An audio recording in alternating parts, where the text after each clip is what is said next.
Welcome you all to learning era.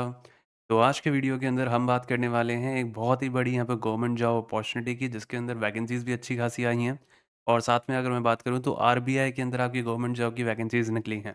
तो बहुत अच्छी अपॉर्चुनिटी है यहाँ पर। अगर आप गवर्नमेंट जॉब को पाना चाहते हो तो यहाँ पर आप देख सकते हो आरबीआई असिस्टेंट 2026 का नोटिफिकेशन आउट हुआ है, और इसके अंदर आप देख सकते हो जो सैलरी है वो है यहाँ पर 62,000 प्लस सैलरी, जो कि बहुत अच्छी यहाँ पर सैलरी मानी जाती है। और यहाँ पर देखने वाले वैकेंसीज़ भी इस बार बहुत अच्छी हैं, और ये बहुत बड़ी एक फ़क्र की बात होती है कि आप यहाँ पर आरबीआई के अंदर आप काम करते हो। तो अगर आपके यहाँ पर इसके अंदर नौकरी लग जाती है तो बहुत बड़ी बात मानी जाती है।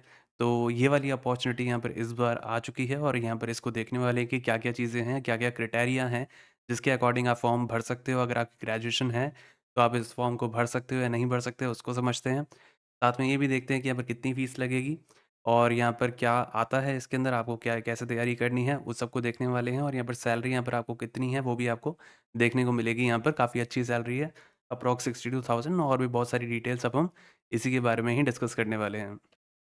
बाकी यहाँ पर आप देख सकते हो इसकी एप्लीकेशन चालू हो चुकी है। इसकी एप्लीकेशन यहाँ पर 16 फरवरी से यहाँ पर चालू हुई है, और यहाँ पर 8 मार्च तक यहाँ पर आपके इसके फॉर्म भरे जाएँगे। तो 16 फरवरी से 8 मार्च के बीच में आपको इसका फॉर्म भरना है। और इसका जो एग्ज़ाम होगा वो भी यहाँ पर आप देख सकते हो, प्रीलिमिनरी एग्ज़ाम, मतलब यहाँ पर जो टियर 1 होता है, स्टेज 1 होती है, वो यहाँ पर हो जाएगा 11 अप्रैल को। और यहाँ पर जो मेंस एग्ज़ाम है वो हो जाएगा यहाँ पर 7 जून को। तो बहुत अच्छी अपॉर्च्युनिटी है यहाँ पर। और भी सारी चीज़ों को समझते हैं कि और क्या-क्या चीज़ें हैं जो कि आपको पता होनी चाहिए इसके रिगार्डिंग। और आप यहाँ पर इसकी जो फ़ीस है वो यहाँ पर ऑनलाइन भी भर सकते हो, ऑनलाइन का भी ऑप्शन अवेलेबल है। अब हम यहाँ पर फ़ीस को देख लेते हैं। तो आरबीआई असिस्टेंट 2026 के अंदर जनरल, ओबीसी, ईडब्ल्यूएस की यहाँ पर जो फ़ीस है वो है यहाँ पर 450 प्लस 18% जीएसटी। और उसी अकॉर्डिंग अगर हम देखें, एससी, एसटी, पीडब्ल्यूडी कैंडिडेट्स और यहाँ पर एक्स सर्विसमैन के लिए यहाँ पर है 50 रुपीज़ फ़ीस, और यहाँ पर 18% जीएसटी के साथ। तो ये है यहाँ पर आप लोगों के अकॉर्डिंग आपको यहाँ पर जो फ़ीस पे करनी है। और यहाँ पर अगर मैं बात करूँ तो यहाँ पर जो भी स्टाफ है आरबीआई असिस्टेंट का, उसके लिए यहाँ पर ज़ीरो फ़ीस है, निल है यहाँ पर। आपको उसके लिए कुछ भी पे नहीं करना अगर आप आरबीआई के अंदर पहले से काम करते हो तो। अब आप यहाँ पर इसकी सैलरी देख सकते हो, आरबीआई असिस्टेंट 2026 सैलरी स्ट्रक्चर। तो आपके सामने है यहाँ पर कि 29,000 पर मंथ यहाँ पर बेसिक पे है, ये होती है बेसिक पे। उसके बाद आप यहाँ पर देख सकते हो सारी कैलकुलेशंस के बाद आखिरी में यहाँ पर जो लाइन लिखी हुई है यहाँ से पढ़ो। At present initial monthly gross emoluments without HRA for assistant will be approximately 58,000 plus. और यहाँ पर आप देख सकते हो यहाँ पर लिखा हुआ है विदाउट एचआरए। और एचआरए यहाँ पर कितना मिलता है, यहाँ पर लिखा हुआ है 15% ऑफ द पे। तो लगभग ये मानकर चलो कि 60 प्लस आपकी सैलरी हो जाएगी आराम से, 60-62 प्लस।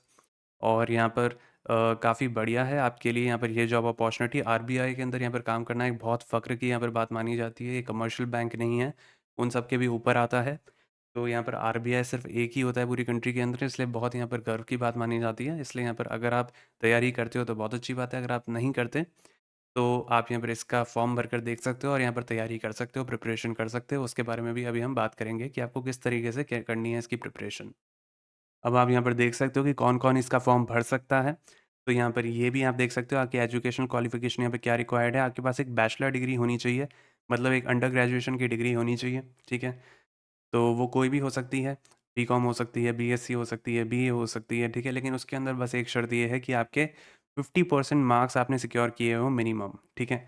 ऐसा नहीं हो कि आपके ऊपर 50% से कम बने हों, तो थोड़ी प्रॉब्लम हो जाएगी, तो आप नहीं भर पाओगे, है ना? लेकिन अगर आपके पास एससी, एसटी और पीडब्ल्यू कैंडिडेट, अगर आप उस कैटेगरी में आते हो, तो आपको यहाँ पर फिर भी सिर्फ पास हो तो भी आपका यहाँ पर काम चल जाएगा। लेकिन अगर मान लो आप जनरल कैटेगरी ओबीसी, ईडब्ल्यूएस में आते हो, तो आपको मिनिमम 50% यहाँ पर सिक्योर करना पड़ेगा अपनी ग्रेजुएशन के अंदर, ठीक है? तो अगर आपने ग्रेजुएशन कर रखी है, 50% से ऊपर है, तो डेफ़िनेटली आप इसका फॉर्म भर सकते हो, ठीक है? और यहाँ पर लिखा हुआ है कि आपको नॉलेज होनी चाहिए वर्ड प्रोसेसिंग की, तो वो तो देखो एक इंसान वैसे भी सीख सकता है, उसके अंदर कोई दिक्कत नहीं है ना?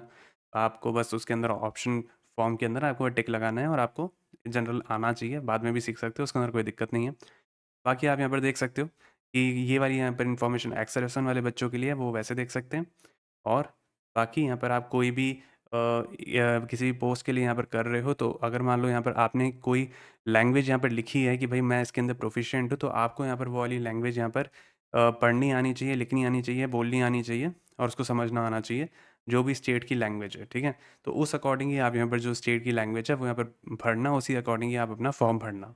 ये सारी चीज़ें दिमाग में रखते हुए। एज लिमिट आप यहाँ पर देख सकते हो।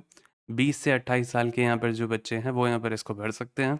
यहाँ पर लिखा हुआ है candidates born not earlier than 2 फरवरी 1998, इससे पहले यहाँ पर जो भी पैदा हुए हैं वो यहाँ पर ये नहीं भर पाएंगे।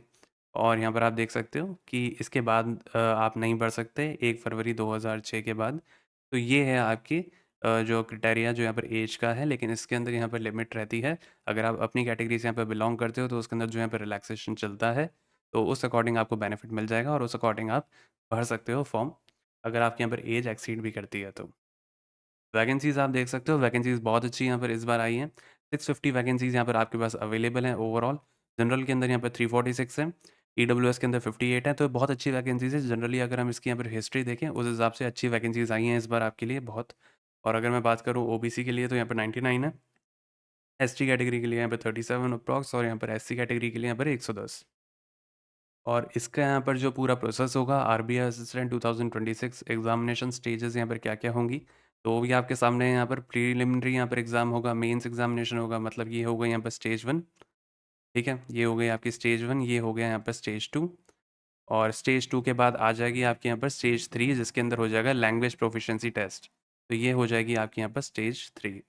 है ना? तो यहाँ पर आप जिस भी लैंग्वेज के अंदर आपने भरा है या जो भी स्टेट आपने चूज़ किया है, उस अकॉर्डिंग आपके यहाँ पर जो लैंग्वेज प्रोफिशिएंसी टेस्ट है, वो भी यहाँ पर लिया जाएगा बाद में आगे चल के। तो आपको यहाँ पर सबसे पहले स्टेज 1 के ऊपर फ़ोकस करना है, फिर यहाँ पर स्टेज 2 के ऊपर, फिर यहाँ पर स्टेज 3 के ऊपर, और उस अकॉर्डिंग यहाँ पर आपकी बहुत जल्दी यहाँ पर जॉइनिंग भी आ जाती है, क्योंकि ये बैंक का एग्ज़ाम है।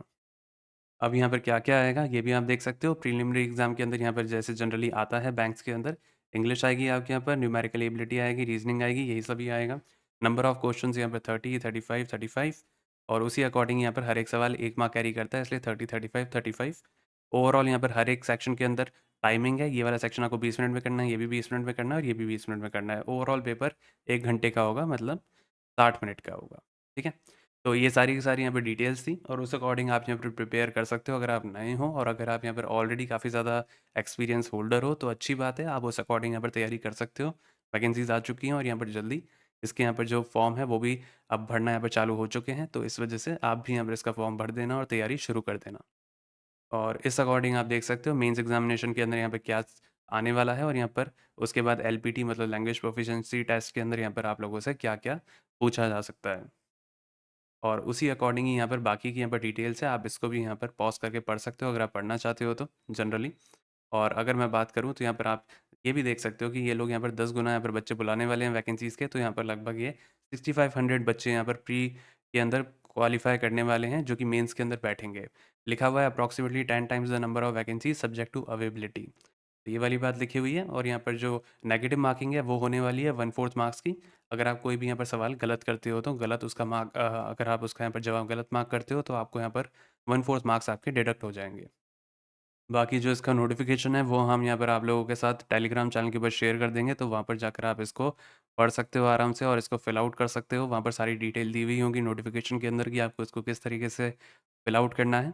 बाकी अगर आपके यहाँ पर कोई भी क्वेरी हो तो आप हमसे पूछ सकते हो कमेंट सेक्शन के अंदर, और अगर आपको यहाँ पर ऐसे ही और अपडेट्स चाहिए हों तो आप हमारे साथ जुड़ सकते हो इस चैनल के साथ, इस चैनल को सब्सक्राइब करके, ताकि आप कोई भी इंपॉर्टेंट अपडेट जॉब के रिगार्डिंग या गवर्नमेंट जॉब से रिगार्डिंग यहाँ पे कोई भी अपडेट अगर आप मिस ना कर दो, तो यहाँ पर ज़रूर से यहाँ पे जुड़ जाना, चैनल के साथ सब्सक्राइब कर लेना, और इस वीडियो को यहाँ पर लाइक कर देना अगर आप हमें यहाँ पर सपोर्ट करना चाहते हो, और इस वीडियो को यहाँ पर हाइप कर देना।